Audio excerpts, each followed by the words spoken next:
Hello and welcome to State of the State. I'm Darlene and tonight I'm in conversation with Michael Prusko. Welcome, Michael. Thank you. Michael has lost most of his vision and he's here tonight to talk about that journey, right? And some of the challenges and triumphs he's experienced on the journey. Exactly. Yep. So let's start with childhood. You were born and raised in Rhode Island, correct? Correct. Yep. And you went to school at Lincoln High School. Yep. And then college at Roger Williams? Correct. What did you study? Business administration. Okay, so what did that mean for you?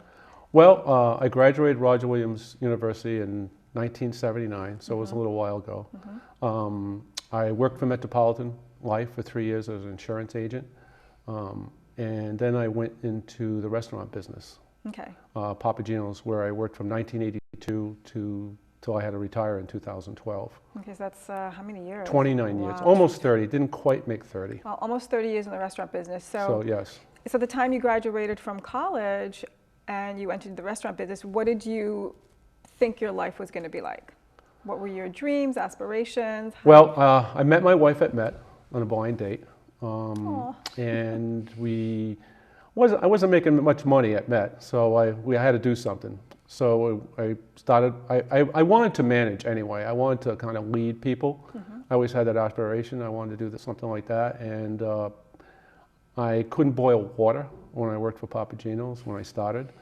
And my dream obviously was to run a restaurant. And eventually I did in 1986. So 4 years after I got hired from Papagino's, I ran my own restaurant in Warren, Rhode Island. Stayed in Warren for about 1 year, went to Plainville Papagino's for about 5 years. Then I went back to Warren, and then I went finally in 1997 to Lincoln Papagino's, which unfortunately does not exist anymore because of COVID. It went out of business in the Lincoln Mall. I don't know if you're familiar with that. And I worked there right till I retired. To retire now. Yes. When did you start going blind, Michael? Well, that's a great question. I would say it would start when I was 48 years old. I have a condition called retinitis pigmentosa. And it's basically the opposite of macular degeneration, where macular is the center vision that goes and you have peripheral. I'm the opposite. I have peripheral, the peripheral goes, and you basically get tunnel vision, which means like if you stick and you don't know what's happening to you, at least for me it did it. I can give you examples of one time my wife and I were at Best Buy and the gentleman stuck his hand out and I said, thanks, and I walked away and my wife said, do you realize he stuck his hand out to shake your hand? I said, no, I did not. I hit a lot of wet floor signs in restaurants. Okay, so this was at about 48 years old? Correct, okay. It started and I didn't know what was going on. Okay. I'm a golfer. I would play golf, hit the ball on the green, 50 yards away I could see it. As soon as I get close and I get distracted and look, I can't find the ball for some reason. I didn't know what was going on with me. Now, had you been having regular vision exams up until that point, a yearly exam? Just to briefly describe, because I don't want to spend a lot of time on it, I wanted to have LASIK surgery because I basically wore Coke bottles for glasses. What does that mean? Oh, thick lenses. Very thick lenses. They always call it Coke bottles. Okay. So I was like a minus 11. The ophthalmologist that I went to see suggested that I have cataract surgery because of the shape of my cornea. So in other words, when I went in for cataract surgery, he put a better lens in my eyes. He said, with this lens, you'll probably be able to read small print. I had the surgery done. It worked exactly like he said. I could see, I didn't need the thick glasses anymore. In fact, all I needed the glasses for was maybe watching TV and maybe driving. Okay. And everything was going great. And how old were you at this point, Michael? Probably around 45, 46 years old. Okay. At the time, everything was going great, but then this issue of, I didn't know what was going on with me. I then developed huge, glare issues. I started wearing sunglasses. So I went to one retina specialist, and my wife was sitting in the room. And I like to tell everybody that be careful when you go to see a specialist. If you are having eye issues, you may want at least a second opinion. Okay. Because this is what happened to me. The retina specialist didn't know what was going on with me. Okay. I kept saying, well, do you think it's stress? Do you think it's dry eyes? He said it could be. So my wife is sitting there, and as we walk out, my wife says, do you realize you're giving the prognosis except the doctor? I was just going to say, you know, are you grasping at straws, or, you know, you don't want to hear that there's something wrong with your vision too. No, but I want to know what's going on. Right. Is it stress of the job? And then, so then I went to another. Was your job stressful at this point? Being in the restaurant business is always stressful. Okay. And that's just a given. But as far as being very stressful and not sleeping nights, no. I know it's part of the job. Okay. I went to another retina specialist. He thought it was dry eyes.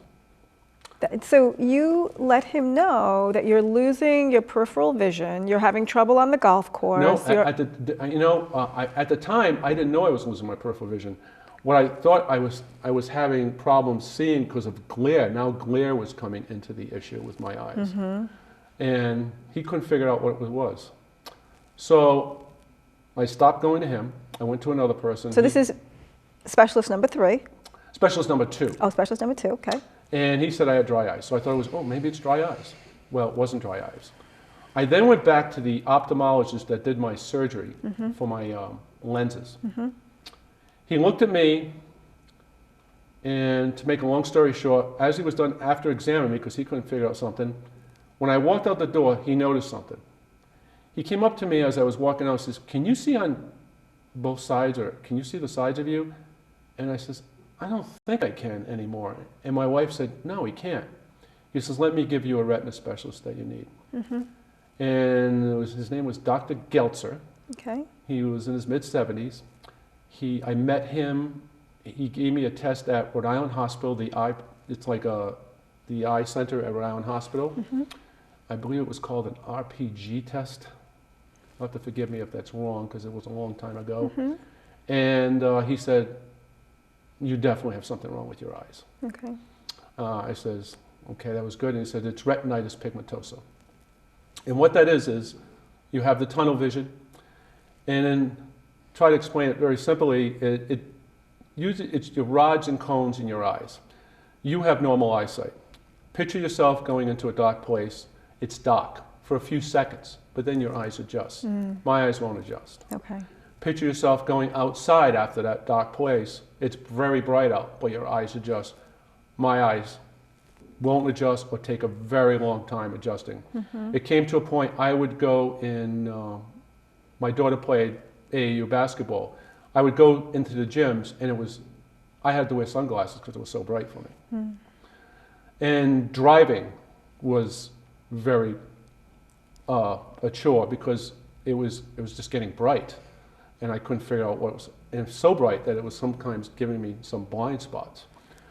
At that point, I started buying lots of sunglasses. I would wear 2 pairs of sunglasses, driving, walking, and so forth. So let me interrupt you. So you're 48 at this point. Correct. What did the doctor advise? I mean, did he say go buy 2 pairs of sunglasses? No, he did not. Basically, Dr. Geltzer said, well, retinitis pigmentosa works different in every individual. I mean, you could have 5 people with RP, and it could start at a very young age. Mine started at a lot older age, and he has no idea how fast it'll accelerate. It may stop. I mean, they're not. It all depends. So when you hear that news, you say, well, I may go blind someday, but you kind of don't believe it because you can see. So I started wearing sunglasses. I obviously told my family, told my children. I said, don't worry, I'll be fine, I'll make it. But it started getting worse. So is there a genetic component to this? Yes, it is genetics. It's nothing to do with diabetes. It's my parents. I did get a genetic test, and I finally, because I went to Mass Eye and Ear, and I took a genetic test. Okay. I got the results back, and they said both my parents had the recessive gene. Wow. I know. Wow. And so then I congratulations, I got it. Wow. Do you have siblings? Yes, I have 2 daughters. No, do you have siblings? Oh, Do you have, no, no brothers or sisters. okay, No. so you're an only I'm sorry. child? Yep. Yeah, I'm an Okay. only child, but I Okay. did try to search my family history. Yeah. I called my cousins. Now, one of my cousins has eye issues, but not like mine. He Okay. he had a cornea issue. Nobody in my family that I know of, unless, my grandmother and my grandparents were from Poland. That's the only time I could figure that somebody from Poland came from there and maybe had it. Somebody must have had it at some point. But to have both my parents have the recessive gene was, I don't know what the odds are on that. Yeah. Yeah. So, like at the time I could see, and I worked really another 8 years at Papagino's, Okay. but it was getting difficult. And in the restaurant business, when things are moving fast, you're tripping over things, and then people are noticing, and finally it came to a point where my wife convinced me to retire. Yeah. So I did. So how old were your children at the time? Well, I was 48. One, oh God, let's see, Jen, 18 years ago. Jen was about 21, and Stephanie was about 14. Okay. So one definitely living in the house. Your little one was living with you. Yeah, They're both were living in the okay. house. One was going to college, and she was commuting. Okay. So, how did your whole family dynamic shift? Well, at the time, I didn't try to make a big deal of it. Then one of my daughters got married, my oldest, obviously, and at the time, the vision was definitely getting worse. And 2 years after she got married, I then had to retire. Okay. And stuff. Now, my other daughter was going to school also too, but none of them right now have any signs of having this condition. Again, I don't know, maybe I was in denial. I have no idea. I wasn't depressed. I tried to be positive. That's why I bought all those sunglasses, trying to figure out if I can fix the problem. Being in the restaurant business, you have problems every day. So I thought you had to fix these problems. Maybe I could fix this. So, and I try to have a positive attitude as much as I can. When I retired, finally, that's when probably life kind of changed. Okay. Because now I didn't have my job to go to, and what am I going to do? Yeah. So you were driving to work. Yes. Working there, and now what activities outside of the restaurant business did you engage in? You golfed? I did What golf. else? I golfed, I ran outside. My wife and I went kayaking. Let's see, I did go snow skiing. I can't recall, once I got this, I think I basically started giving it up because the snow, the white, made it worse. Okay. So it was kind of scary Yeah. going snow skiing Yeah. with this condition. Yeah. So that's what happened at that point. So you started to sort of slow down with your activities. And I went from outside to a treadmill. okay. Excuse me. Golf, I was ready to give up on it. I basically did You did. at a point in my life because I was just getting so frustrated. But on the good side of that, I didn't really want to quit. I got in touch with a golf pro named, and I hope I can give him his name, is Mike Doyle. He was fantastic. I went to him and said, I have this issue, I'm losing my eyesight, I'm missing the golf ball, I'm all stressed out. He got me to relax. I can safely say now I do still play golf. Obviously, I don't do it on my own. My wife, who is my biggest supporter, takes me out there on the golf course and is my visual guide. Now, I don't play as good as I used to, but my goal is to play as good as I used to. I say losing my eyesight, I know more about golf now than I did when I did have eyesight. So I didn't give up on my activities. And I think that's the biggest thing when you lose your eyesight. You want to think, well, life's over. I can't do these things anymore. And one of the life-changing things for me is in the beginning when I retired, I went to these local National Federation for the Blind meetings. where I met blind people. And I always study attitudes. When I ran my restaurant, when people came, my shift, people came in to work for me, I would always see how their attitude was that day. So that's how I studied people being blind. Now you would expect people being blind, maybe as a sighted person, maybe not happy people. But I will tell you, that was quite the opposite that I experienced.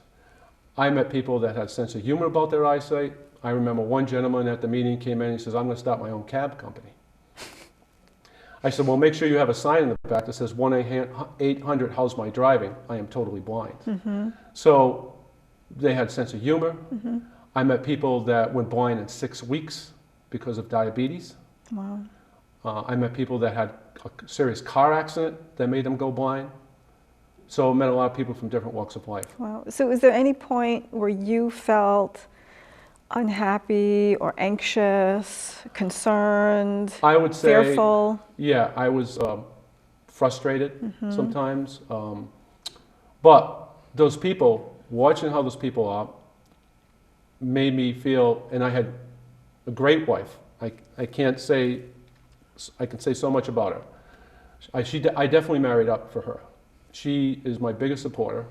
My kids are my support staff. And my 2 son-in-laws are great. My whole family's great. And I'm lucky. I'm very lucky that I have that support staff. So, like I said, I can't speak for somebody that's blind on their own.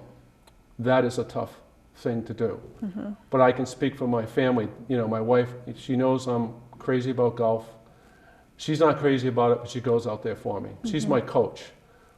She knows if I get frustrated, she gives it to me, you know, really good. So that's a good thing. So, and I still do kayaking. We go kayaking together. We didn't get new kayaks. We had single kayaks. We still use the kayaks. We go out in the water and she just uses voice, kind of like where to go and where to turn. So I don't ever want to get her mad in the middle of a lake because she could leave me there and I'd be in really trouble. Also, I play cornhole. Oh, yeah. I do play cornhole. How I do with that. Can you give me some tips? Well, try it with your eyes closed. Oh. No, Interesting. how that works is nobody will touch my arm or something. They'll say, well, move your hand a little bit to the left, move it to the right, center. And then I have to use really voice to kind of figure out how far to throw it. Interesting. So your teammate will be on the other side? Right. Okay. And tell me how to do it. So what are other adjustments? You have your wife out on the golf course with you. Well, teammates for cornhole. Yes. What else? Well, we made a lifestyle change. We moved to a condo community, an over 55 community. And the reason we made that change was, you know, we had a regular house, regular yard. My wife is working. I'm still trying to do yard work, cutting grass. And cutting grass in RP is pretty much a challenge. What usually took me a couple hours to do would take me 3 or 4 hours to do to cut the grass because I don't want to miss any rows. And my wife would come home after I cut grass and I'd say, well, how did I do today? And my wife's pretty nice. She says, not too bad. But then my wife would be out there for an hour after supper making up the missed rows that I didn't cut. Shoveling snow, using the snow blower. I could not use the snow blower anymore because I could be snow blowing my yard. Yeah. So my wife had to do that. So we felt we had to make a change. Okay. Plus, when she left, there was nobody in the neighborhood. I mean, I felt, God forbid, if I had a heart attack, I could be on the ground, or if I got seriously injured, I could be there until she gets home from work. Not that we lived in the woods, we lived in Lincoln. There were houses there, but everybody's at work and it's pretty quiet. So we decided to move. It was tough, it was a tough decision. We found a place in northern Rhode Island. It was a condo, 1 floor. It had a little bit of a front yard, a backyard, a driveway. But the great thing about that is we pay a certain fee and people come cut your grass, shovel your snow. It was a great relief for my wife. There's people there that are retired. They're always watching out for me. And it was a great move. And I met a lot of new friends. Probably have more friends there than I did when I lived in Lincoln. I met some friends one friend I met that is a pool player. And he said, Why don't you come and watch the guys play pool? It's all right, but I'm not going to play. So no, don't worry, just come on down. I said, all right. So these are a group of guys, maybe 6 or 7 of them. They're all in their 70s, so I was probably the young kid on the block. And they said, come on, you're going to play. I said, I don't want to play. I can see the pool table a little bit with my vision, but not a lot. But no, my friend, who was a pretty good pool player, he would line me up behind the ball. I could see the ball, and I would just get my stick, and then he would adjust me. He would tell me how to, move your tip to the right, take the back stick, move it out. So I did this, and I got pretty good at it. In fact, I got so good at it, none of the guys liked me anymore. They were kidding, Yeah. and I would make jokes about myself. I said, well, that's a handicap rule. And the nicest thing one of the guys said is you're not handicapped anymore. And that was nice. And I'll never forget what those guys did. I still play today with them. They're a great bunch of guys, and we tease each other, and they tease each other about my eyesight too, which I have no problem with. Okay. I think sometimes when you have, at least personally from my opinion, is when you have something like this that happens to you, I have to put a little humor into it. I remember one time I was going golfing with my cousin in Florida, and this tram was picking us up, and I had my white cane, and the bus driver, the guy that was picking us up, looked at me and said, would you like to drive today, sir? Now, he didn't know me. I could have been an angry blind person, but I wasn't. And I said, no, not today. I think I'll wait. I'll wait. So you got to have a little humor with it, and you can't give up on what you want to do in life. I firmly believe if anybody's watching this that is losing their eyesight, just think about maybe you may have to make a lifestyle change. Think about if you love a sport so much, don't give up on it. You can do it. You may need help to do it, like my wife. I can't go out golfing by myself. That wouldn't be a good idea. So you don't want to give up on those things. And So you talked about changes in lifestyle, Yep. scaling down your house, Yep. moving into a condo, having help. Yep. Do you want to talk about the cane? Absolutely. Okay. When I first retired, I called Services for the Blind. First, I was looking for a job. Okay. They really didn't have much to offer me, but on the same token, the person that I was talking to at the time said, well, you may want to get a cane. I said, well, I can see pretty good. Said, well, you still may want to get it now. That was a good decision. So Services for the Blind, which is another great place in Providence, a lady came over, gave me cane training, and I would say... What does that mean, cane training? Cane training, they come over, they teach you how to hold it, how to use it. She taught me. I probably came up with my own version. It's not really hard, at least it wasn't hard for me, but it's a lifesaver. I don't understand if some people don't want to use it. I mean, I started using it. I got a dog also too when I first, about maybe a year after I retired. And it's not a service dog, it was just a regular Australian Labrador. I begged my wife to get me a dog, and she relented. And she wasn't a great dog lover, but now she loves Duncan, which is his name. But anyway, we went on lots of walks together. And I would take the cane, I would fold it up, because at that point I didn't need it, but I always brought it with me just in case I get in a situation where I might need it. As time went on, I started to use it. And now today, I use it 100% of the time. And I will tell people this, it's not only a great tool to use, but it also tells everybody else that you have a vision problem. One of the things I use the cane for is when I go into public bathrooms, restrooms, to me it's like a maze, a public maze that I have to go in. And a lot of times there would be people standing there and they see me going in and they would say, hey, do you need some help to go in there? I go, yeah, sure. And they'd help me because they see the cane. If I didn't have the cane, I could be walking into the bathroom like this, like Frankenstein, and wobbling, and people would probably say, well, what's wrong with this guy? Because I didn't have a cane. So universally it tells people that you're blind.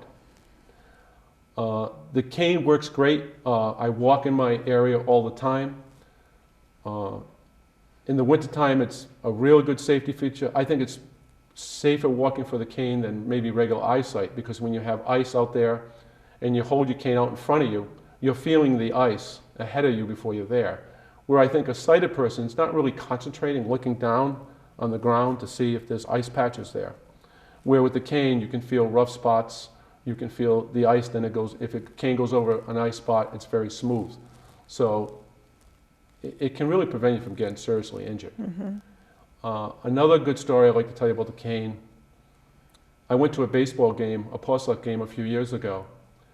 I was sitting there, and when my wife left, I always make sure the cane is out in case somebody has to get by me because I'm in a seat, so they know I can't see and they just have to tap me on the shoulder. My biggest paranoia is I don't want to think people I'm rude because I can't see them. There was a gentleman next to me, had the cane out, never said a word, starts describing the baseball game to me. Said, you know, oh, the guy hit it to right field, now there's a man on first, now there's a man on first and second. Never said a word to him. My point of the story is there's a lot of nice people out there that I didn't even have to ask him, you know, what's going on. He automatically did it. So I recommend anybody that if you're thinking about get the cane early before you lose your eyesight. Okay. It's a great tool. Okay, what else? We have 3 minutes. Really? That's it. Wow. So what else do you want to I'm going to go fast with technology here. Okay. Technology is a lot of different things. There's expensive technology, so I'm not going to talk about that, so I don't have time. You can get cheap technology today that you can put on your iPhone or your Android phone. And one app I will mention is called the Envision app. And it can read text, it can read documents, it can read currency, and it's very cheap. You can get a 1-week trial to try it out. Don't buy it right away. I did for $40. That's one app that I bought. There's another free app out there called Be My Eyes. That is another great app that if you say you're at home, you have to set the oven, you call this number. There's about 3 to 5 million volunteers.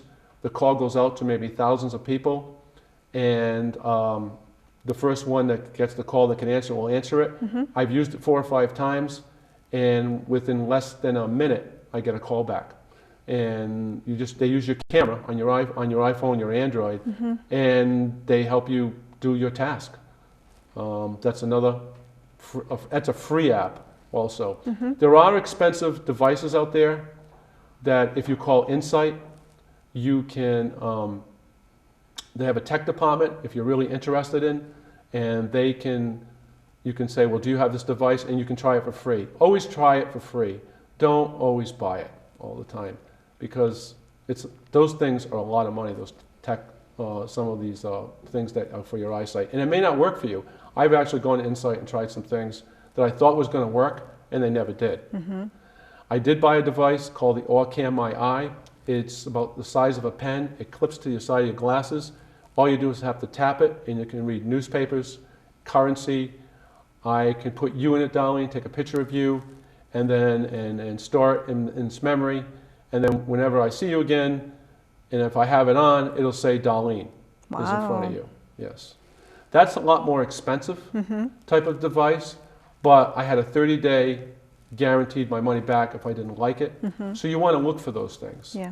And Insight, like I said, is also another great place to go. And if I briefly can mention services for the blind again, Molly and Marie are the 2 ladies that I have dealt with. They are outstanding people, very positive. Molly kind of does the, I guess, the tech stuff. In other words, we'll teach you how to type. We'll bring devices over to your house that you can use that are free from the state. Marie, I believe, may help you possibly find a job, or she will direct you if you need a cane. She can help you get another cane, that somebody else does that. Those 2 ladies are outstanding, and again, Insight is also a great place. They have seminars there that you can go see, that do, again, if you're on your own. Thank you so much, Michael. Thank you. It went by really fast. It did go by quickly. Yes. We are going to list some of the resources at the end of the video. Okay. Yeah, That's great. for our viewers. So thanks so much for watching. This is Darlene DeReza. Remember that you can find us on YouTube and our new Instagram account at State of the State RI. Thanks for watching again.